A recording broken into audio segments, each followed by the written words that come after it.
Kalau tantangan sendiri sih sebenarnya kita eh kalau dari aku ya itu sih harus emang benar-benar manajemen waktu yang baik. Karena tantangan yang pertama kali aku hadapin itu sih dari segi waktu ya. Aku memegang proyek yang skopnya cukup besar dan itu tuh dikerjain selama 8 bulan lebih untuk aku sendiri. Dari awal aku magang sampai hampir ke bulan 11 ya. Karena dimulai dari Februari sampai bulan Februari 2025, tapi satu proyek itu dikerjain sampai bulan 11-an. Nah, di situ banyak banget eh, waktu untuk melakukan diskusi dengan user. Kenapa? Karena di dokumen BRD yang aku kerjain itu tuh banyak banget permintaan yang nambah setiap dilakukan meeting.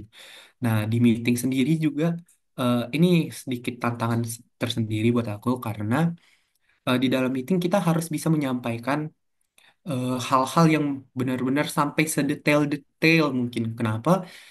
Karena proses bisnis dari perusahaan itu, kita sebagai bisnis analis, biasanya kita ada kecenderungan tidak menganalisis beberapa hal yang menjadi eh, batasan dari user sendiri. Misalnya, kita menganalisis satu proses bisnis. Nah, ternyata dari user sendiri, ketika proses bisnis ini dilakukan perubahan, itu tidak boleh sesuai dengan ketentuan mereka. Nah, itu tuh harus dijelaskan secara detail kepada user supaya nanti ketika ada development, ketika BRD ini sedang berjalan atau ketika ada review, nah itu nanti tidak ada lagi perubahan yang sangat sangat besar ya, karena setiap kali kita menyelesaikan dokumen BRD itu kita harus memberikan review kepada user.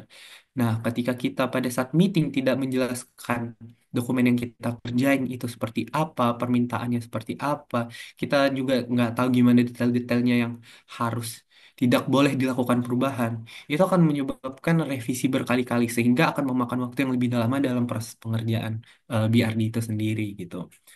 Baru yang ketiga sebenarnya eh, manajemen waktu ya tadi yang pertama, baru yang kedua cara kita melakukan eh, pendekatan atau mendiskusi dengan user. Nah, yang ketiga sih eh, proses pengerjaan dari BRD itu sendiri gitu.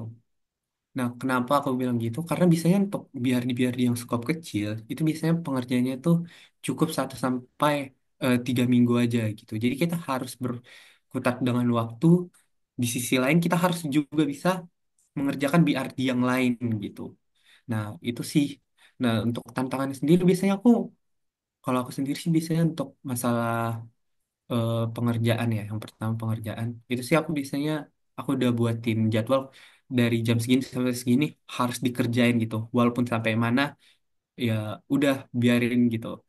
Karena biasanya karena aku pada saat itu aku megang project BRD yang gede, aku itu harus memprioritasin yang besar dulu gitu. Baru yang kedua hmm, apa ya? Yang kedua tuh kan berdiskusi dengan user ya. Nah, bisa kalau aku sih ngelakuin testing tuh bener-bener testing sampai ke dasar-dasarnya gitu ya. Baru yang ketiga untuk masalah pengerjaan itu tadi sih, biasanya aku tanyain PIC sih. Kalau ini tuh ada nggak ya maksimal targetnya kapan harus selesai gitu-gitu. Jadi aku tahu nih, oh kalau gitu biar dia yang ini aku targetin 2 hari deh. Baru biar dia yang ini aku targetin 3 hari, 4 hari.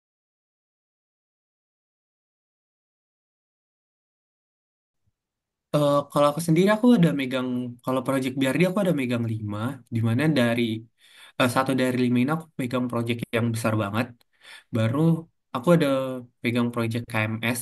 KMS ini itu Knowledge Management System, di mana dokumen KMS ini untuk apa ya, menjelaskan terkait cara kerja dari aplikasi itu sendiri. Baru yang ketiga sih ada project PDP. Nah, ini project PDP ini sih project mengenai mappingan terkait perlindungan data pribadi dari nasabah. Kalau aku sih itu aja. Oke, kalau boleh tahu proyek yang paling berkesan di antara itu apa, Kak? Oh, project yang paling berkesan tentu project yang pertama kali aku kerjain itu sih. Karena itu project yang paling besar yang pernah aku kerjain selama aku internship di Mandiri Utama Finance. Itu aku kerjain sekitar 8 bulanan lebih dengan scope yang sangat besar ya. Karena itu aku sampai, oke, mungkin aku jelasin ya. Ada tahapan itu tuh biasanya kita setelah kita revisi, kita akan ngirim ke user. Baru setelah user oke, kita akan lakukan finalisasi. Nah, finalisasi ini mempresentasikan dokumen itu. Nah, di presentasi dokumen itu, aku sampai ngelakuin itu secara 2 kali. Kenapa? Karena setelah finalisasi pertama masih ada perubahan. Nah, sehingga perubahan ini yang cukup besar dibutuhkan finalisasi kedua. Nah, menurut aku selama 8 bulan aku mengerjakan itu, aku cukup struggle di awal-awal dan di pertengahan sih. Karena sangat setiap ada perubahan, user lain tuh minta berubah lagi, berubah lagi, berubah lagi, berubah lagi. Gitu. Jadinya eh, perubahan di aplikasi itu eh, skopnya tuh cukup besar gitu. Dan aku juga pada saat itu aku harus sering diskusi dengan user setiap hari. Nah, jadi benar-benar manajemen waktu yang baik itu sangat-sangat diperlukan untuk pengerjaan proyeknya ya.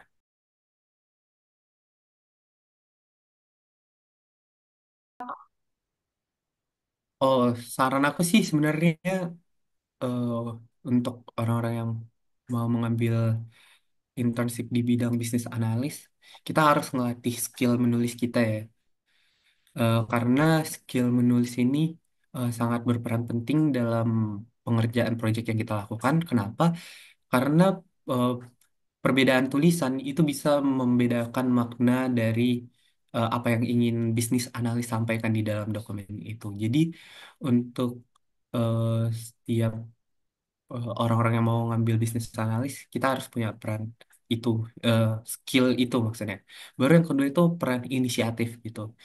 Karena kan setiap ada perubahan, itu kita harus mau datang ngambil bola ke user. Kita tanyain, mereka tuh sebenarnya perubahannya tuh mau apa. Baru penambahan, misalnya ada penambahan menunya 3. Ketika kita mau kita tuh harus udah apa ya, menyiapkan hal gitu bakal kita hadirkan di sini itu materi-materi yang memang itu bakalan menjadi topik pembahasan pada saat kita nanti pada saat kita nanti diskusi dengan user gitu. Karena kalau misalnya kita nggak tahu sama sekali, nanti apa yang kita bahas dengan user itu akan lama dan membuang waktu kita gitu. Baru untuk apa ya saran ya, kesan sih ya. Kalau kesannya sendiri sih eh, nggak ada. eh, Ketika kalian nanti mengambil bisnis analis, ya kita harus bisa meluangkan waktu kita dan kita harus siap untuk melakukan kegiatan yang cukup cukup padat sih. Maksudnya bukan cukup padat tapi cukup bervariasi. Yang pertama kita harus bisa analisis, kita harus siap eh, inter eh, diskusi, kita juga harus siap mengerjakan pekerjaan itu dengan waktu tertentu gitu. Jadi semua persiapan itu harus dilakukan dengan baik. Itu sih dari aku.